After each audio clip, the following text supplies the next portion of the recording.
and welcome to Trojan Sports Now. I'm Briana Jones. And I'm Seth Carpenter. Stick around as we bring you the latest news and scores from Troy Athletics. The Trojan men's basketball team ended their home schedule on a sour note, dropping a much-needed game to the UTA Mavericks on Senior Day. Many emotions filled Trojan Arena Saturday afternoon as seniors B.J. Miller, Alex Hicks, and Jordan Bernardo were honored in Troy men's basketball last home game of the regular season. And although many teams like to get the win for senior night, that was not the case for the Trojans as another one slipped through their fingers. We got down in the first half. They really shot the ball well. I mean, they hit 7 out of 10 threes in the first half. We were better offensively in the first half than we've been a while, but they were really good. We tried to change our defenses out, and early on our zone bothered them a little bit, but once they got it going, and then give Dennis credit, he lit us up. All three of the seniors contributed to Troy's success in winning a Sun Belt championship 2 years ago. But with one of them missing, the team has been struggling to find their niche. Always disappointed to drop senior day. We didn't have one senior out there. It would have helped a little bit. Well, the first thing, number 23 is not out there. I mean, this is the same team that won at Western Kentucky and won at UAB. Go back and look at how we beat UAB. Last possession of the game, who gets it? Bernardo. It's a turnaround jumper to win the game. So that's the first thing that stands out. This roster wasn't built to really flourish without him. For Alex Hicks, he ended his time in Trojan Arena with 10 points, 8 rebounds, a game high of 3 blocks, 2 assists, and a steal. I think I played tough and physical because that was a physical team. And I think I did pretty good. I just couldn't score the ball as well as I wanted to.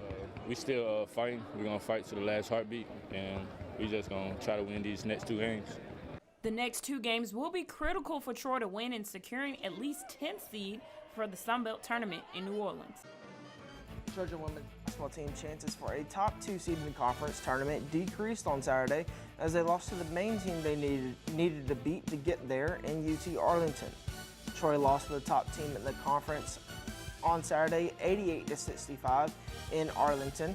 Japonica James led Troy with 11 points, and Jasmine LeBlanc turned in a team-high 10 rebounds. The Trojans shot just 34.2% from the field for the game and just 27.6% from three-point range. Troy men's basketball team then took on App State Thursday night in Trojan Arena, and it didn't turn out the way the Trojans had hoped for. A late first half surge by App State gave the Mountaineers enough momentum to hand Troy a 72-64 loss in Sun Belt Conference men's basketball action on Thursday night inside of Holmes Convocation Center. Sophomore Javen Johnson led all scorers with 17 points on 3 of 5 shooting from deep alongside 6 rebounds, 2 steals, a pair of assists, and a block. And senior B.J. Miller followed behind with 14 points and a career high of 5 steals. The Trojan women's basketball team secured the 3rd seed in NetSuite's Sun Belt Conference tournament with a win over Appalachian State Thursday night. Noah Peavy has the highlights. The Trojan women's basketball team took home a dominant win last night at Trojan Arena while also securing the 3 seed in Sun Belt. Head coach Chandra Rigby talks about how proud she is of the win and how returning players helped fuel the team. I'm really proud of the team. We talk about March being our month, and we're made in March, and I think we're getting better and better in March. A lot of people played a lot better, kind of with the return of Amber Rivers and Michaela Robinson, who we've had other people step up lately. Now it's good to have them back in that mix. The Trojans played a dominant game off the start, jumping out to an early double-digit lead in the first half, but let it sit back within 10 heading into halftime. The team would come back out of the half and continue playing with dominance as they would control the rest of the game, leading to a final score of 95-66 without trailing a minute within the game. Amber Rivers, who led the Trojans scoring, talks about how much the 3 seed means to the team. I mean, I know we have to play less games now, so that's a plus. We won't tire our legs out later in the tournament, so yeah, they give us a bigger chance to win the tournament. Troy next plays Coastal Carolina at Trojan Arena on Saturday. Tip-off is set for 2 p.m. Noah Peavy, Trojan Sports Now. A 3-run home run from Sadler Goodwin and a 2-run shot from Dalton Sinkfield were all the offense Troy needed as it defeated Southeastern Louisiana 5-2 in the series opener Friday night at Riddle Pace Field. Goodwin has now hit 3 homers in the past 2 games, opened the scoring for the Trojans in the bottom of the 5th. The 3 runs gave Troy the lead right back after the Lions scratched across 2 in the top of the 5th to break a scoreless tie. The Troy half of the inning was set up by an infield single from Drew Frederick and a base hit by Rigsby Mosley. Frederick finished the game 2 for 4 and is the most of a modest 6-game hitting streak. Mosley led the squad with a 3-hit game that included his 5th double of the season. Grant Stewart tossed 5 innings of 2-hit baseball, and Troy used a pair of big innings en route to a victory in the second game against Southeastern Louisiana. Stewart struck out a trio of batters and worked around 3 walks and a pair of hit batters before turning the ball over to the bullpen to close out the victory. The Trojans broke open a 1-1 game with a 3-spot in the 5th inning thanks to back-to-back run-scoring doubles from Drew Frederick and Rigsby Mosley. Frederick finished the game 3 for 4 with a pair of RBIs, and Mosley added 2 hits. The Trojan baseball team was looking to bust out the brooms after beating Southeastern Louisiana on Friday in Game 1 of the doubleheader on Saturday. The Trojans were looking for the series sweep against Southeastern Louisiana in Game 3 on Saturday, but came up way short in the loss. I was really proud to get the series. We missed an opportunity that you don't get all the time. Winning the first 2, that's hard to do, and you got to capitalize in that 3rd opportunity, and we failed to execute in that to get the series sweep. But again, give Southeastern credit that they fought back and got that win.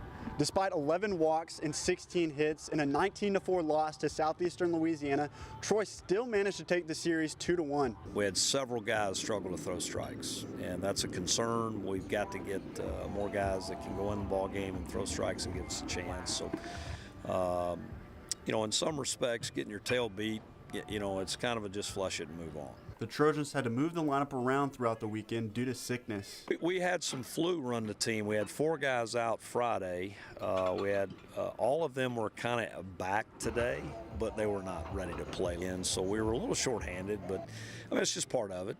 You got to play with who's available, and that certainly had no impact in the outcome of any game. The Trojans are also without their 4-year starting pitcher, Chase Smart, with a hamstring injury, and look to freshman Caleb Bartolero to get behind the plate.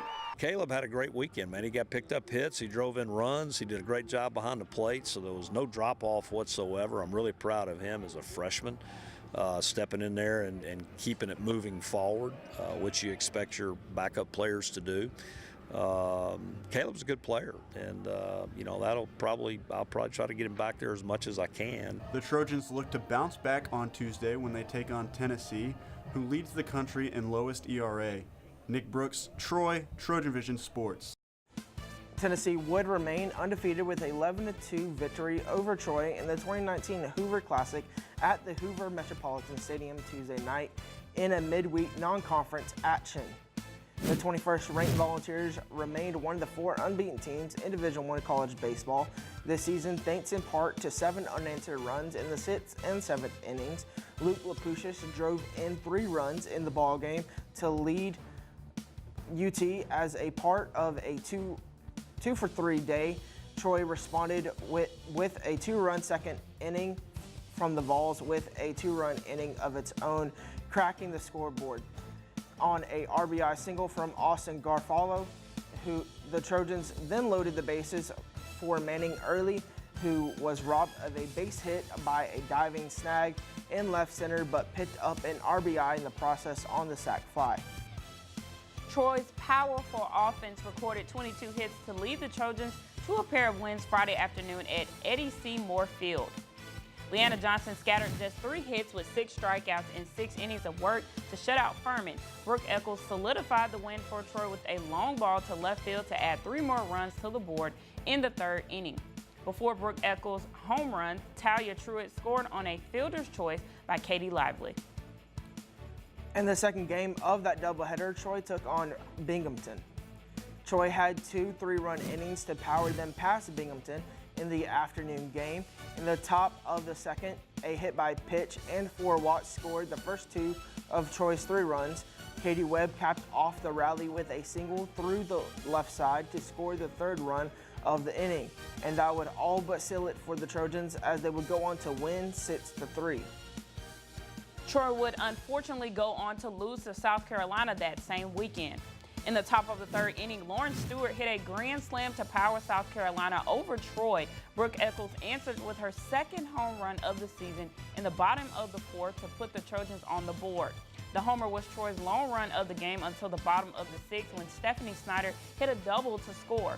Katie Webb, who reached on with a walk, but that would just be the first of another doubleheader that day. Troy would go on to rebound later that day and beat Incarnate Word. Troy shut out Incarnate Word in 5 innings to play to earn its third win of the weekend. A trio of bases loaded walks after 2 hit-by pitches and a single by Katie Webb gave Troy the lead once and for all in the top of the first inning. Troy added to its lead in the top of the second inning when Katie Webb singled to right center to score Madeline Porter. Troy used a pair of big innings to push past Penn in the Sunday afternoon finale of the USF Invitational. Troy scored 4 runs in the third and 6 innings to finish the weekend 4-1, with its only loss coming to South Carolina. Troy struck first in the bottom of the third inning, claiming a 4-0 lead. Madeline Porter doubled to right center to score Allie Miller, who led off with a single, and Talia Truitt, who followed Miller with a walk. A single by Bailey Taylor and a walk by Brooke Eccles set Taylor Corbett for a 2-run double to right center to cap the first 4-run inning. Team would then return home after a 17-game road stretch to face an in-state rival, but as Nick Brooks shows us, it wasn't a sweet homecoming. The Trojans' plan of taking down the Sanford Bulldogs Wednesday night came up just short, with the final score being 5-3 and the tying run left stranded at second base to end the game. Sanford did a good job of coming in here and beating us. I mean, I don't think we played good softball at all. I don't think we were very good in any of the 3 aspects. I don't think we definitely were not great at the plate. We did not move 1 pitch at a time, which is something we really work on. And I don't think we were great on the mound, and our defense was not excellent. It was only the team's second loss of the season to a non-SEC school. The biggest thing is we haven't been beat a lot, and we're going to have to learn from it. And I think we will. So again, we're just going to have to play better than we played today, and we've got to be better in midweeks to win some ball games that we need to win. A bobble at second base in the 5th inning and a diving play at first base in the 7th inning that was not made gave the Bulldogs an extra out and an extra base runner. The team capitalized and scored both of those runs, which was ultimately the deciding factor in the score. We expect to be flawless. I mean, catching and throwing, that's what it's about. I mean, Katie gave a great effort. I mean, the catching and the throwing was the part that wasn't excellent. And like I said, you can't do that on any team. I mean, Sanford did a great job. When we gave them an inch, they took it and they scored every single time. We did not do a good job of moving pitch to pitch, whether we were on the mound, playing defense, or hitting. So we got what we deserved. With the loss, the team dropped to 16-7 on the season and opens conference play this weekend. Nick Brooks, Trojan Sports Now. Troy began its outdoor track and field season on Saturday when it competed at the Strawberry Relays hosted by Southeastern Louisiana. Troy sent 6 men throwers to landmarks in the discus, hammer throw, and shot put. 2 Trojans set their personal record in addition to 4 top 3 finishes. In the discus, junior Jess Jacobson led the Trojans with a second-place finish with a 45.76-meter mark. Sophomore Jordan Poole followed behind Jacobson in third place after notching a mark of 45.13 meters, rounding out the top 3. Troy finishers was sophomore Alex Shin, who tossed a personal best of 44.50 meters, giving him 4th out of 14 competitors. And now moving on to tennis. After dropping their first match of the season last week, the Trojan men's tennis team got back to their winning ways as they took care of Jackson State 4-0 on Wednesday in Jackson, Mississippi. 2 wins in doubles and 3 wins in the singles play allowed to finish the match early for the Trojans. These success in away matches continue as Troy men's tennis defeated New Orleans 6-1 on Thursday afternoon at the University Tennis Center. Troy won the meeting between the 2 sides 4-1 last season, and the Trojans have not lost to the Privateers in the last 11 meetings between the 2 sides, starting with doubles. The Trojans were able to pull off its only win as it came from #1 duo George Poyedas and Christopher Tasker. They defeated Fomenkoff and Westcamp 6-3. Giacomo Duan and Palawa and Tuna were short in doubles against their opponents, as well as Manuel Bernard and Oscar Mihalik. Connor Futrell shot a 2-over-74 to lead the Troy men's golf team in Tuesday's final round of the ECU Intercollegiate at the Brook Valley Country Club. Futrell tied for 14th place overall to place the Trojans for the 2nd straight week. Troy finished 9th in the 12-team field. Still to come on Trojan Sports Now, we'll have a preview of the Trojans team's matchups coming up. But first, I got a chance to sit down with Troy's track and field Gemma Finch. Stick around for more Trojan Sports Now.